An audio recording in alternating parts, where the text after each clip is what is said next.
এভাবে চিল্লাচিল্লি করে ডাকাডাকি করছেন? আপনি দেখতে পাইতেছেন না কেন এইভাবে ডাকাডাকি করতেছি?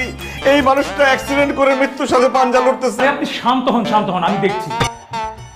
আরে এ তো খুবই খারাপ অবস্থা, মানে ভয়ানক অবস্থা। একে বাঁচাতে হলে মিনিমাম 5 ব্যাগ রক্ত লাগবে এক্ষুনি। রক্ত আমি দেবো ডাক্তার সাহেব। 5 ব্যাগ কেন? আপনি আমার শরীর থেকে 10 ব্যাগ রক্ত নেন, কিন্তু ওনাকে সুস্থ করে তুলেন। উনি তো কি হয় বাবা? না। তাহলে কি ভাই? না। তাহলে কি চাচা, খালু, মামা? না না না, দূর, এই লোক আমার আত্মীয় স্বজন, পাড়া প্রতিবেশী কেউ না। নিজের শরীরের থেকে 5 ব্যাগ রক্ত দিয়ে এই লোককে বাঁচাতে চান কেন ভাই? কারণ এই শালার পুতে আমাদের ব্যাংক থেকে 30,000 টাকা লোন নিচ্ছে। এখন যদি ওর উল্টাপাল্টা কিছু একটা হয়ে যায়, কিস্তির সমস্ত টাকা আমার পরিশোধ করতে হবে। এই জন্য আমার শরীরে রক্ত দিয়ে ওরা আমি সুস্থ করতে চাই। ডাক্তার সাহেব, আপনি কথা না বলায় তাড়াতাড়ি ওরা